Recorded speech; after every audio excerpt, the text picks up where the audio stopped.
Hola mi querido amigo, bienvenido a la lección 12, reclusión en Cesarea. La semana pasada hablamos sobre arresto de Pablo en Jerusalén. Esta vez hablaremos sobre la reclusión de Pablo en Cesarea. El versículo para memorizar está en Hechos 26-29, que dice: Y Pablo dijo: quisiera Dios que por poco o por mucho, no solamente tú, sino también todos los que hoy me oyen, fueseis hechos tales cual yo soy, excepto estas cadenas.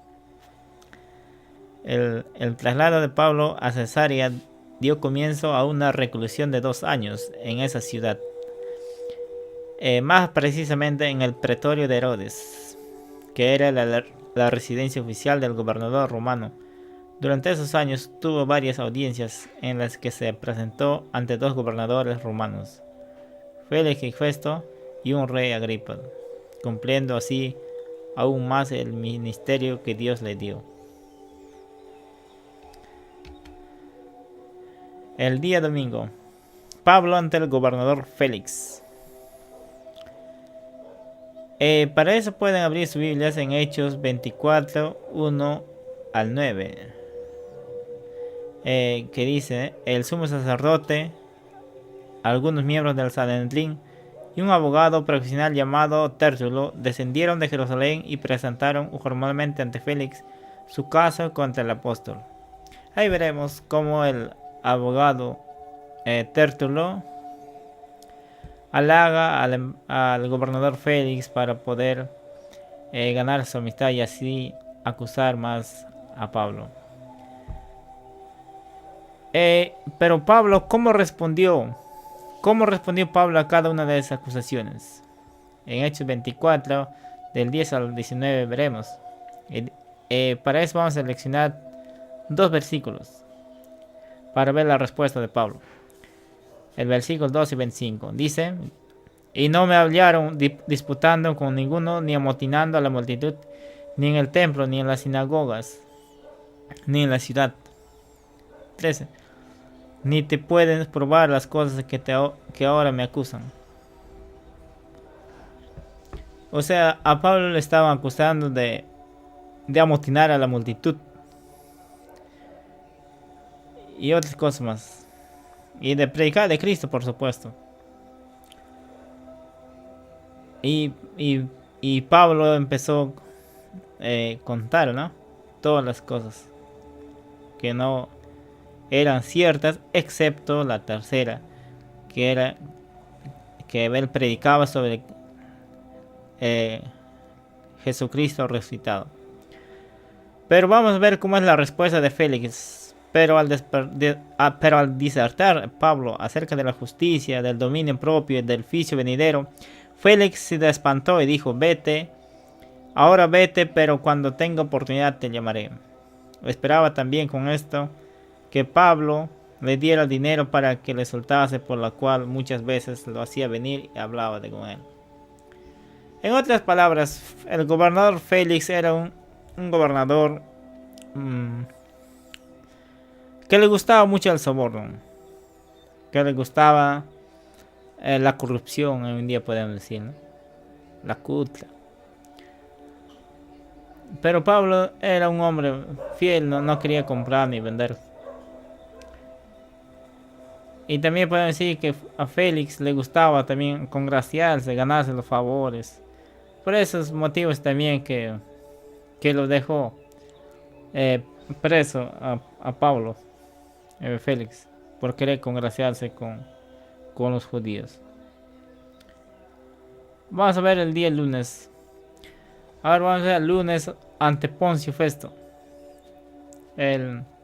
Dice: ¿cómo ayuda esto a reflejar el odio que la predicación de la verdad puede causar en aquellos que no quieren creer en ella? Hechos 25, 1 al 5 dice: llegado pues Festo a la provincia, subió de Cesarea a Jerusalén 3 días después, y los principales sacerdotes y los más influyentes de los judíos se presentaron ante él contra Pablo y le rogaron, pidiendo contra él como gracia que le hiciese traer a Jerusalén, preparando ellos una celada para matarle en el camino. Qué triste historia, de verdad.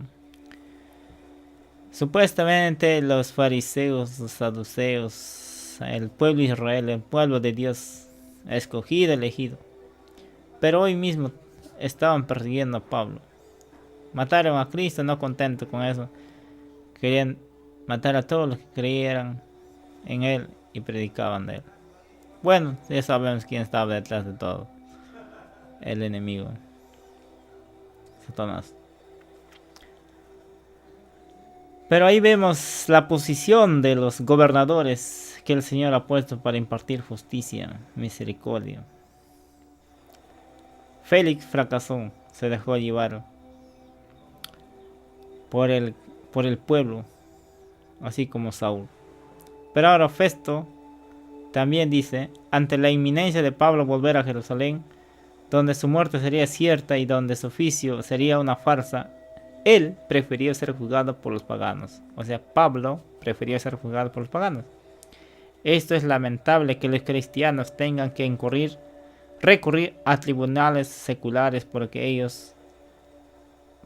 entre ellos no hay justicia confiable. Porque entre los cristianos no hay justicia confiable. De esos tiempos, ¿no? Dice el versículo 2, entonces Festo, habiendo hablado con el consejo, respondió, a César has apelado, a César irás. O sea, ¿por qué apeló Pablo a César? Porque ya sabía, como dice acá, que en Jerusalén su oficio sería una farsa. Y ya que le estaban preparando para que lo maten, ¿no? Por eso él apeló a César. Pero aún así, en medio de todas estas desgracias, Dios tenía un plan de llevarlo a Pablo a César. Así como Cristo vino a morir por nosotros, pero qué triste, ¿no? Para los que tienen que ver en matarlo, ¿no? Algún día entenderemos esas cosas. El martes, ¿qué le dijo Festo a Agripa acerca de Pablo y cómo respondió él? Dice, y como estuvieron allí muchos días, Festo expuso al rey la causa de Pablo, diciendo, un hombre ha sido dejado preso por Félix, respecto al cual cuando fui a Jerusalén se me presentaron los principales sacerdotes y los ancianos de los judíos pidiendo condenación contra él. Entonces Agripa dijo a Festo, yo también quisiera oír a ese hombre, y él dijo, mañana lo oirás. En este pablo Agripa, el rey Agripa II, parece interesado en Pablo. Pero vamos a ver qué es lo que pasa. El miércoles, ¿qué hizo Pablo en su discurso ante rey Agripa II? Es el mismo personaje. Dice, ¿no?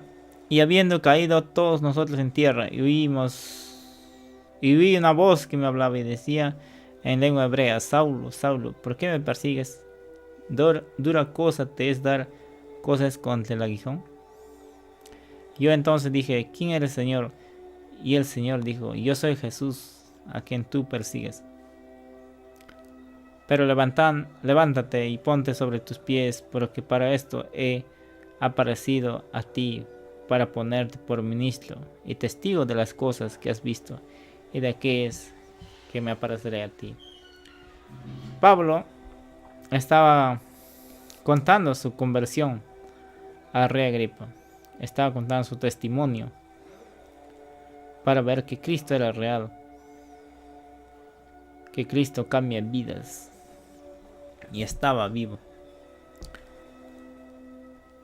Pablo sale en defensa propia de su fe 3 veces diferentes ante 3 grupos distintos. De esto podemos aprender cómo salir en defensa propia y de nuestras creencias.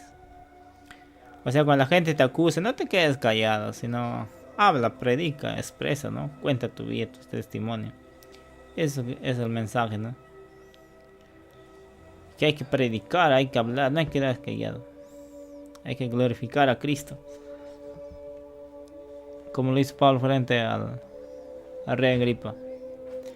El jueves, ¿cuál fue la respuesta del rey Agripa? Entonces, a la premiante pregunta de Pablo. Dice, Pablo estaba predicando, ¿no? En eso llegó el llamado a Agripa. Dijo, ¿crees, oh rey Agripa, a los profetas? Yo sé que crees, ¿no? porque Agripa era judío y conocía bien el camino, el cristianismo, el Antiguo Testamento, el Antiguo Testamento acerca del Mesías. Entonces Agripa dijo a Pablo: por poco me persuades a ser cristiano. Festo aún no estaba muy familiarizado con los asuntos judíos, y Agripa sin duda podía hacerlo. Pero la pregunta de Pablo puso a Agripa en aprietos. Como judío, nunca negaría su creencia en las Escrituras. Pero, por otro lado, si daba una respuesta afirmativa, no habría otra opción más que aceptar a Jesús como el Mesías. ¿Cuántas veces, hermano, has negado a Cristo? Ya no lo hagas más. Dios te dice: no te condeno, vete y no peques más. No seas un Agripa.